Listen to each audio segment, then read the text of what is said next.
Mais je bénis le Seigneur parce que il se passe quelque chose. Oh, je bénis Dieu. Dans Apocalypse chapitre 18, les versets 1 à 5. Après cela, je vis descendre du ciel un autre ange qui avait un grand pouvoir. La terre fut éclairée de sa gloire. Et elle cria avec force, grande voix, et dit, elle est tombée, Babylone la grande.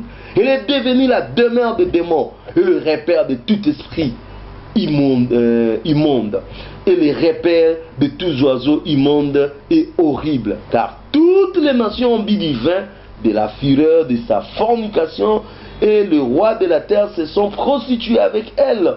Et les marchands de la terre se sont enrichis de l'abondance de son luxe. Ah, les marchands de la terre, ils se sont enrichis de l'abondance de son luxe. Puis j'entendis une voix du ciel qui disait, sortez du milieu d'elle, mon peuple, de peur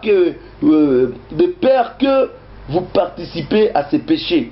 Vous n'ayez aussi part à ses plaies, car ses péchés sont montés jusqu'au ciel, et Dieu s'est souvenu de ses iniquités. Bien-aimés dans le Seigneur, la Bible nous dit, un ange puissant va descendre, il va éclairer toute la terre, et cet ange est en train de crier, elle est tombée, elle est tombée, elle est tombée. La chute, bien-aimée, de Babylone, c'est pour bientôt. Elle est tombée. Qui est tombée? Babylone la grande. Babylone. Babylone qui fait boire les nations, le roi, le peuple de son vin.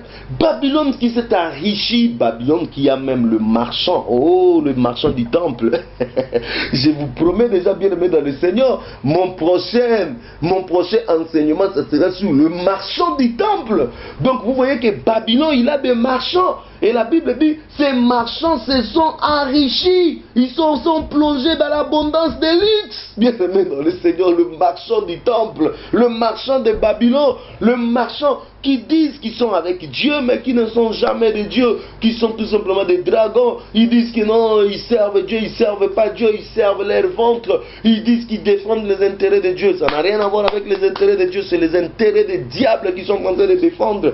Et bien aimé, la Bible nous dit Babylone, qui est tout simplement cette entité religieuse, ça va tomber. La Bible dit Babylone va tomber. Et l'ange dit, elle est tombée, elle est tombée. Oh, bien aimé dans le Seigneur, Babylone va tomber. Ne suivez pas sa gloire, ne suivez pas le miracle que Babylone est en train de faire, ne suivez pas la splendeur que Babylone est en train de dégager.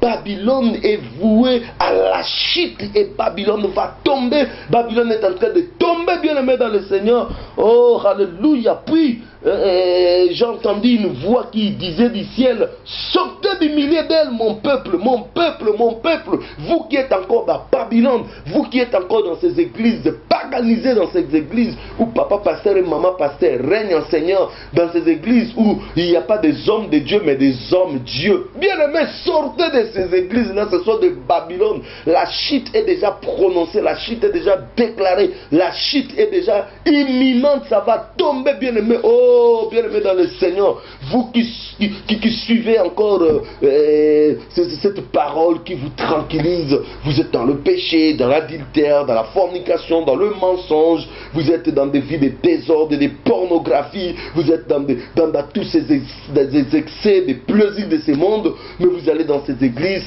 vous tranquillisent, vous disent mais non, Dieu est amour, ça va rien faire, soyons tolérants, comprenons-nous les uns les autres, soyons bien-aimés. Vous êtes dans Babylone, bien-aimés. La parole de Dieu est en train de nous dire, sortez du milieu d'elle, mon peuple, sortez, fouillez toutes ces églises. Ce sont des églises, des entités diaboliques, des entités où l'homme impie va se lever avec le faux prophète, la bête. Bien-aimés dans le Seigneur, ils vont vous compliquer, vous amener en enfer pour rien. Sortez du milieu d'elle. Vous qui écoutez encore cette voix, vous êtes encore dans ces églises abominables où le pasteur est en train de coucher avec tout le monde comme il veut. Sortez! Sortez! Des églises où le pasteur, avant d'entrer, il faut qu'on arrête la prière pour que lui entre. Sortez, bien-aimés! Vous qui m'écoutez, vous êtes encore dans des églises catholiques où il y a des images, machin. Sortez! Sortez! Fouillez! Babylone va tomber très bientôt, bien-aimés dans le Seigneur. Même si vous m'haïssez, mais je sais une chose, bien-aimés. La chute de Babylone est pour très bientôt. Si vous ne croyez pas, laissez-moi vous dire, il y a un homme, oh, il avait promis, je vais mourir, mais je vais ressusciter après. Hey, je vais partir, je vais vous préparer une place. Quand je vais finir, je retournerai. Et dans Apocalypse 19, la Bible dit, puis j'ai vu le ciel ouvert, et voici paris un cheval blanc. Celui qui est monté s'appelait fidèle et véritable. Lui là, il vient, bien aimé, comme une pierre. Vous voyez comment la pierre descend avec la vitesse. Maintenant, calculez l'auteur où cette pierre va se détacher, la pierre angulaire. Quand ça va descendre, bien aimé, Babylone sera mis dans le sens dessous. C'est pour cela la Bible dit, sortez vous qui êtes encore dans le plaisir de Babylone. Vous qui se plaisez encore de Babylone, sortez parce que très bientôt, ça sera une catastrophe. Tout ce qu'on est en train de vous tromper, globalisation, oh Union européenne, oh l'ONU, bien aimé, ce n'est que des stratégies du diable. Les stratégies de l'antichrist pour faire paraître l'homme impie. Mais laissez-moi vous dire très bientôt, la chute de tout ça, ça sera terrible, catastrophique. Alors, je voudrais terminer cette émission. Comment est-ce que les deux leaders de Babylone et leurs empires vont finir? Oh, la Bible dit ça va tomber. Hein? Mais regardez un peu dans Apocalypse chapitre 19, le verset 19 à 20. Comment est-ce qu'ils vont finir?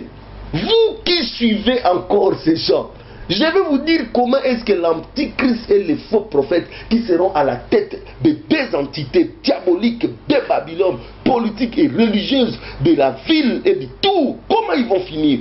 La Bible dit dans Apocalypse 19, 20, j'ai vu la bête, le roi de la terre et leurs armées, l'antichrist, rassemblés pour faire la guerre à celui qui était monté sur son cheval et son armée. Apocalypse 19, lisez ça. Ils vont faire la guerre. Lorsque Jésus-Christ va descendre, va décider de descendre. Oh, bien aimé, l'antichrist va s'opposer. Il va dire à Jésus, tu descends pas ici, c'est moi qui règne ici. Oh, Ramakoro Boshika, bien aimé dans le Seigneur.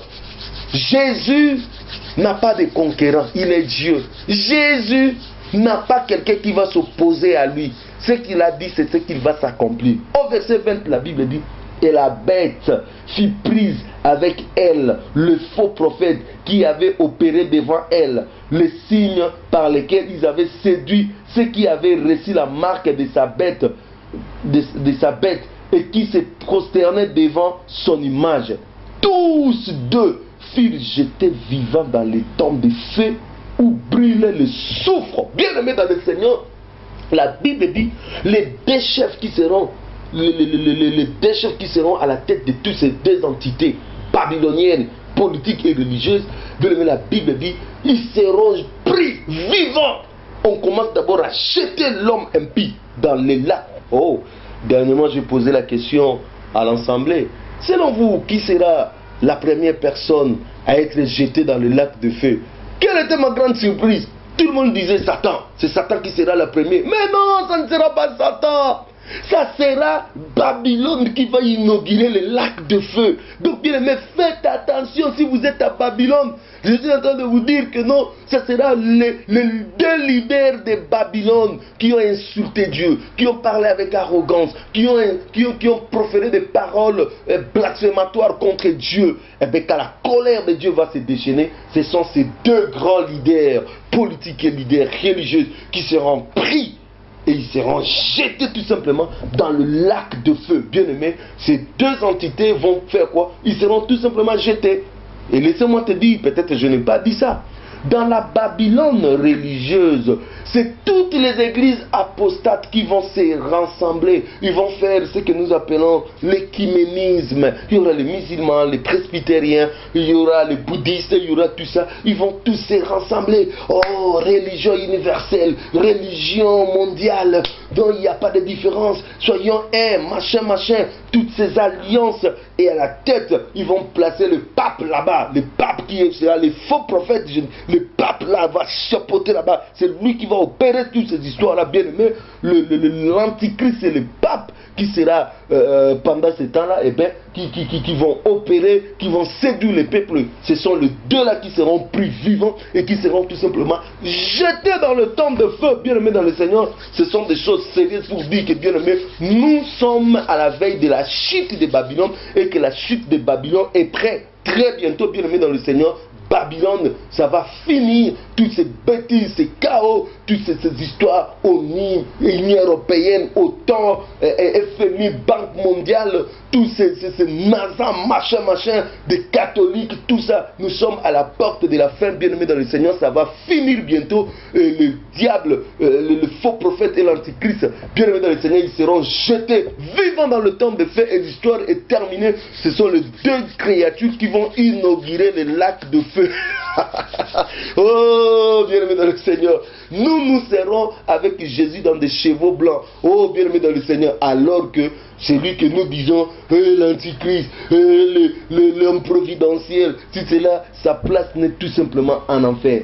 Alors, on ne va pas terminer quand même sans pour autant nous dire, mais Satan dans tout ça, Satan, lui il sera où? Parce que la Bible dit, il avait pris sa puissance, il avait pris son trône, il avait pris son autorité, il a donné à l'antichrist. Maintenant on prend l'antichrist, on lui jette vivant dans le lac de feu. Et le faux prophète qui était là pour aider les gens à adorer l'antichrist, on lui prend aussi, on lui jette dans le lac de feu. Mais Satan il est passé où? Il fuit où? Oh, bien aimé dans le Seigneur, laissez-moi te dire, lui aussi ça sera chaotique pour lui. Et bon, la Bible nous dit dans Apocalypse chapitre 20, le verset 1 à 3, oh, la chute de Babylone c'est grand, bien aimé. La Bible dit, après cela, j'ai vu descendre du ciel un ange qui avait la clé de l'abîme et une grande chaîne dans sa main. Oh, bien aimé dans le Seigneur. Après cela, j'ai vu descendre du ciel un ange. On n'a pas cité son nom, on n'a pas dit ses origines, on ne connaît pas son curriculum vitae. Il est qui? Il est dans quelle classe? Il est un archange? Il est qui? Ce n'est pas notre problème. Bien aimé, vous qui dites que non, Satan peut se battre avec Dieu, vous commettez une erreur parce que Dieu est le créateur et Satan c'est une créature. Et laissez-moi vous dire, Dieu en a des créatures puissantes qu'il a créées. Dieu en a des créatures que nous ne connaissons même pas. Dieu en a des créatures qui sont en réserve, qui peuvent dépiécer Satan dans une... C'est pour ça qu'il ne faut pas comparer l'incomparable avec rien. Satan ne peut même pas se mesurer à Dieu. Satan ne peut même pas s'approcher, bien aimé. Satan est si loin, c'est une créature. C'est Dieu qui l'a créé. C'est Dieu qui lui a fait apparaître, bien aimé dans le Seigneur. Mais il ne faut pas comparer, vous qui servez Satan, vous êtes en train dans une mauvaise logique. Vous êtes dans la franc-maçon, vous êtes dans la sorcellerie, vous êtes dans la magie, vous êtes dans des prières sataniques, vous êtes dans des cultes sataniques, vous êtes dans des religions bizarres. Sortez de tout ça parce que Satan qui est votre maître, hein, vous les francs-maçons, vous êtes en train de m'écouter, vous les Illuminati, vous êtes en train de m'écouter, vous dites Satan c'est votre grand maître. Je suis en train de vous parler comment votre grand maître va finir. Il va finir mal, il va finir comme un petit enfant qui n'aura même pas un mot, il va même pas réagir à cause de la puissance de notre Dieu. Donc si on vous trompe, bien aimé dans le Seigneur, sortez, ouvrez les yeux. Dieu est tout puissant, la Bible nous l'appelle El Shaddai, il n'a pas de comparable, il est le Dieu tout puissant. Vous ne pouvez pas servir celui qu'on va allier. Bon, on lit la parole de Dieu au verset 2. Donc là nous voyons un ange qui est en train de descendre. On ne parle même pas de cet ange, il est qui? Mais la Bible dit cet ange qui est descendu, il avait la clé de l'abîme. Et non seulement il avait la clé de l'abîme, il avait une grande chaîne entre ses mains. Chaîne, l'abîme. Il descend. Et qu'est-ce qui se passe? Et il saisit le dragon, l'ancien serpent, qui est le diable et Satan, et il le lia pour 1000 ans. Et il le jeta dans l'abîme, et il l'enferma, et mit un sceau sur lui, afin qu'il ne séduise plus les nations, jusqu'à ce que le 1000 ans fût accompli. Après quoi il soit délié pour un peu de temps. Donc bien aimé dans le Seigneur, la Bible dit, cet ange puissant qui avait la clé et la chaîne, il descend, il vient juste devant Satan. Il dit, monsieur, donne tes mains. Un ange. Frère, pas deux, pas trois. Un ange. Ce n'est pas une armée qui vient de on arrête Satan. Où est Satan? Satan se cache. Oh, Satan se bat. Oh, moi aussi je. Ça ne sera pas comme ça. On vous a trompé que Satan était super, il était puissant. Bien aimé, Dieu va l'envoyer un ange. Je ne parle pas de deux anges, je parle un ange. Il va descendre, il va aller le chercher là, il va se cacher. S'il va se cacher en enfer, s'il va se cacher dans les lieux les plus ténébreux là, l'ange là, il a reçu la mission d'aller lui chercher. Partout où Satan va se cacher, cet ange va le poursuivre là-bas. Et il arrivera devant lui. Il dit, monsieur, tes mains. Bien aimé, l'ange qui va dire à Satan, donne-moi tes mains là, je vais les lier comme ça. Il prend, c'est-à-dire c'est un ange puissant, tel que le diable ne peut qu'obtempérer à son ordre. Parce que si le diable ose seulement de dire, oh non, je ne donne pas, ici, ça sera terrible, frère. Donc, Satan, devant la puissance de cet ange-là, il n'aura pas d'autre choix que de dire, voici mes mains sont là. Eh bien, l'ange va prendre la chaîne, il va lier Satan, il lie Satan, il lie Satan. Et puis, il le prend, il le tire. Allez! On y va à l'abîme, on lui tire. Voilà, on lui tire comme un kourouna qu'on a arrêté. On lui tire comme un brigand, on lui tire comme un va-nu-pied, on lui tire comme quelqu'un de rien. On l'amène et l'ange ouvre l'abîme. Il dit, regarde, d'autres de tes amis sont là-bas. Allez dans l'abîme. Wow! Et l'abîme sera fermé. Bam! Pour 1000 ans. Fin de l'histoire. La chute de Babylone. C'est là où nous allons, bien-aimés. Qui comprend ces choses met sa vie en ordre. Qui comprend ces choses, il arrête le péché. Qui comprend ces choses, il arrête de servir le diable. Qui comprend ces choses, il se prépare pour attendre le retour glorieux de notre Seigneur. Qui comprend ces choses, sort de la magie. Il sort de l'occultisme. Il sort du franc-maçon. Il sort de toutes ces histoires qu'on trompe les gens. Qui comprend ces choses vit la sainteté, la sanctification. Car Jésus-Christ vient bientôt. Il vient bientôt. Et la chute de Babylone est imminente.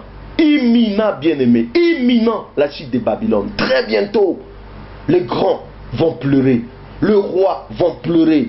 Et toute cette organisation diabolique qu'on a élevée, on a fait croire que c'est ça qu'il faut au monde. Cette organisation diabolique, toutes ces institutions démoniaques vont plonger, vont chuter, seront brisées par l'agneau immolé. Et Jésus peut prendre le règne de la terre pour 1000 ans de règne, de bonheur. Bien-aimés, vous avez la possibilité de faire un choix, de revenir à Jésus. Vous qui avez abandonné déjà la foi, revenez, vous êtes devenu un rétrograde. Qui vous a dit d'abandonner? Revenez, Jésus vous tend la main.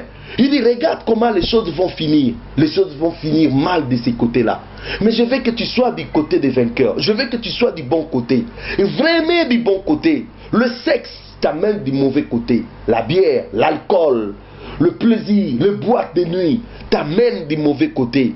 Mais le bon côté, c'est quoi? C'est Jésus-Christ. Toute cette musique mondaine, des gens qui sont en contact avec l'enfer, ils vous chantent des bêtises, des choses envoûtantes. Bien-aimés, sortez de tout ça. Revenez à Jésus. Revenez à Jésus. Revenez à Jésus. Jésus vous tend la main. Au moins que vous n'avez pas suivi. Mais si vous avez suivi, la chute sera catastrophique de ses côtés. Venez chez le bon berger. Et le bon berger nous fera beaucoup de bien. Il est le roi des rois. Il est le tout-puissant. Il est le Seigneur des seigneurs. On ne peut pas le comparer avec le diable. Il est très fort. Mon Jésus à moi, il est très fort. Si tu as ce Jésus avec toi, tape la poitrine avec moi. Dis, il est très fort. Il est très fort, mon Jésus. Même si je souffre aujourd'hui, même si je manque à manger, à boire, je manque à se vêtir, je manque à me payer ça et là. Mais je sais que celui qui est en moi est plus fort. Mon Jésus est plus fort. Oh, je parle à tous ceux qui sont dans les maladies. Vous avez une maladie qui est en train de vous déranger. Jésus te dit aujourd'hui, il est plus fort. J'aimerais terminer cet enseignement par une chose. Dis-toi dans ton cœur, mon Jésus est plus fort. Il contrôle tout. Il est au contrôle de tout. Et à la fin, c'est toujours lui qui gagne. Mon Jésus est plus fort. Que le Seigneur vous bénisse. Vous qui avez suivi cette émission, merci beaucoup. À nous revoir dans un prochain enseignement, le marchand du temple. C'est pour bientôt. Que le Seigneur Dieu vous bénisse. Merci beaucoup. Amen.